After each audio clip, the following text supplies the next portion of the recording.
besties, welcome back to my channel. I hope you're well. Today I'm really excited to be going through a general guide on how to outline your novel.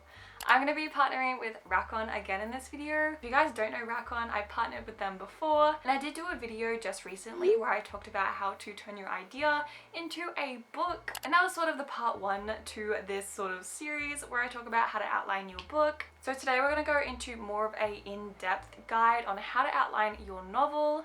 And of course this video is sponsored by wracon. Wracon creates amazing digital planners for writers like me and you. These digital planners were created by writers for writers, and I think the main thing that I really love about wracon is their ability to really guide writers, especially beginner writers, into questions and answers in order to create a new plot, and which is very easy if you follow their guide. And this is actually their very new storyboard planner, which is actually so popular, and it allows writers to easily plot their book into a full-blown outline. wracon Story Builder is thoughtfully designed to help build your stories. It guides you through the theme, the premise, the structure, the plots, and the conflicts, and also your characters of your story. This is honestly one of the best planners I've come across, hence why I partnered with them so many times. But the Story Builder has particularly helped me build my synopsis and also develop my outline in a way that's super easy for me to understand. Also, this planner is super aesthetic, so if you're looking for something really nice to kind of encourage you to write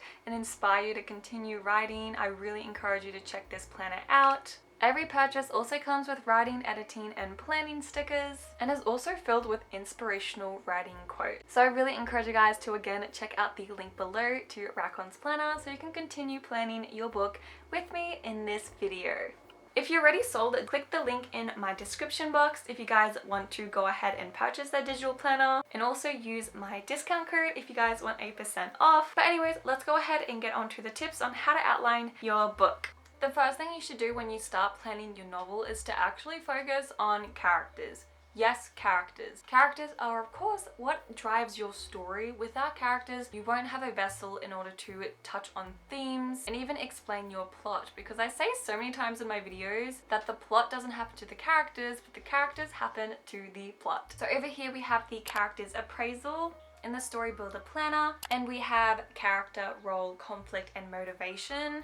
Again, wracon is really good with pinpointing exactly what you need to brainstorm in order to get a good idea for your characters, in order to create them in a way that explains your plot really well. I would encourage you guys to have a max of 5 characters, hence why there's 5 characters in this table. However, try to focus on 1 to 2 main characters. I love having 2 main characters in my usual books, but I think it's really important in this early stage of planning and outlining your novel to really determine how many characters will be best for your story. So you can name a character in the first column and also list characters' role. Are they the main person of the group? Are they the leader? You know, what's their role in society also? Do they have any powers? Is there a feudal sort of system in your story? Think about these things. The next 2 columns are probably the most important things, and this has to do with the narrator's psyche and what the character actually wants in your book. Of course, if you're a beginner writer, you probably haven't heard this advice before, but that is, in order to develop your characters, figure out what your characters want. And the conflict, as per the character appraisal, is the conflict that stops your character from getting what they want. And with this, I think it's really important to also process and think about your character's internal and external struggles. So your character's internal struggles is all about what's going in the mind, what are they thinking about, what sort of conflicts are within their heart. This can be maybe their views on the world and how that differs from other people. And the external conflicts are external things that are pressuring them. And these external things of course have an influence on their psyche, hence their actual internal struggles as well. So it's clear to see like what influences what, so definitely keep that in mind. The last thing is motivation. What is actually motivating your character to do this? Of course it's probably the main want of your character in order to go through all these struggles and adversity to get to what they want, but the character's motivation can also change throughout your story. So think about maybe that now they're doing it maybe for other people. Think about these things in order to really brainstorm your characters. Once you've done that, we can go to the next page and view the outliner. If you guys don't know, in a lot of my plotting videos, I literally use tables. Tables are what save me. I even sometimes use tables for my zero draft. So of course, that's why I love wracon, because they're able to actually really clearly organize our thoughts in a way that's super easy just to put pen to paper without needing to think about organizing our things and our thoughts and our ideas and seeing how they link. And within this outliner, we have a bunch of different rows which represent the actual trajectory of your story. So of course we have exposition, inciting incident, rising action, etc., etc. So let's start actually outlining the plot of your novel. So first, exposition. Where does your story start? Think about the setting here. It's usually a good thing to think about, you know, where physically your character starts the story. And of course, in this table, we have story arcs, plot arcs, and event arc. And these are different columns in order to brainstorm different things and hence get inspired by each idea. So the story arcs, I would usually put the sort of character things that happen within the story in order to progress the character. Plot arcs is of course like the main thing, the way that the plot is actually going, what sort of direction is it going. And of course the event arcs are physical events that happen. These can be particular scenes. So you see how it kind of gets smaller and smaller as we go along the columns. Now we're on to the inciting incident, and this is also where you can actually start your book. You don't really need to have an exposition to start off with, but I do actually encourage you to definitely brainstorm it because it helps you get an idea of how your character's life was before the inciting incident. So of course the inciting incident is what happens that changes your character's life forever. So whatever happened in the exposition, it's completely turned upside down. Maybe your character is a normal 14-year-old who goes to school and he comes back home and all his family, I was about to say dead, that's really dark. Maybe they're all missing and he needs to go on to find them. That's the inciting incident. That is where your whole story changes forever.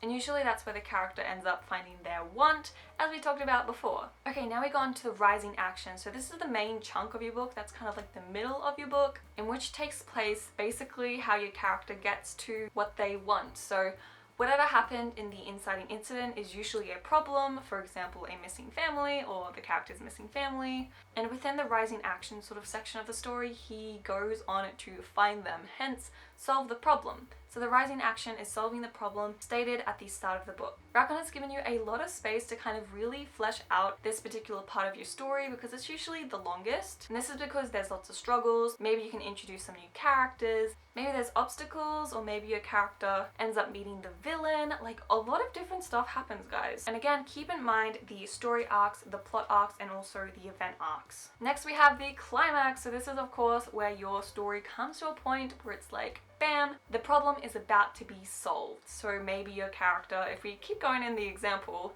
maybe your character actually ends up seeing their family and is about to rescue them, and he's about to pull off this huge heist with all the new characters that he's met. However, there's one slight problem that goes wrong. So the climax is basically where the stakes are the highest, he's risking his life, you know, your character is in a place which is causing them a lot of mental distress and physical distress, maybe they're wounded.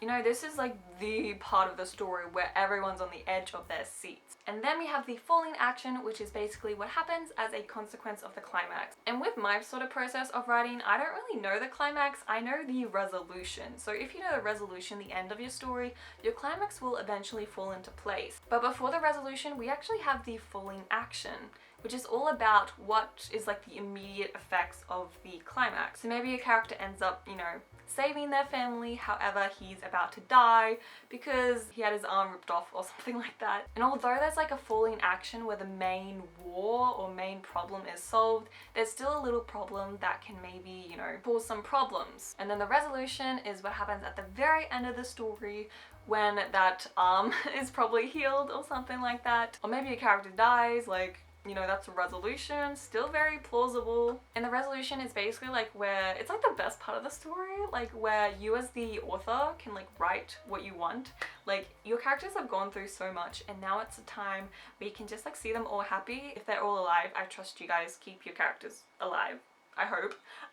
But a lot of people actually kind of really overlook the resolution and only really think about the falling action of the immediate effects of the story and of the sort of big climax. However, it's really important. The resolution is probably one of the most important parts of the story because the resolution is where your themes are fully apparent. It's where you really dive deep into the meaning of your story and how your character has changed because of the story and because of the internal and external struggles of your book. So you can talk about that in the conclusion, which is just after the resolution. I usually put them together, but wracon has seemed to kind of separate them, which is really interesting. In the conclusion, you can also maybe allude to a second book if you're thinking about doing a duology, a trilogy, or a series. This is really exciting where you can also maybe do a new sort of instigating sort of inciting incident to kind of trigger the readers in a way that kind of makes them expect that could be a new book.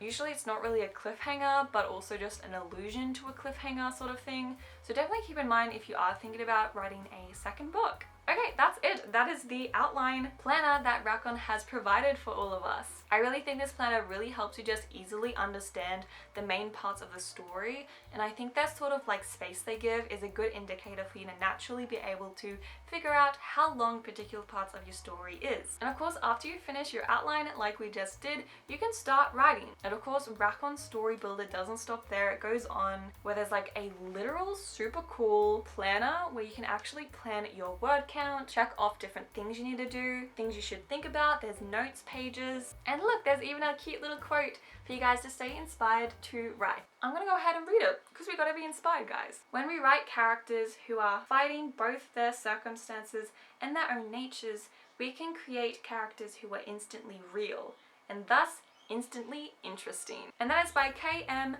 Weiland. Do you feel inspired?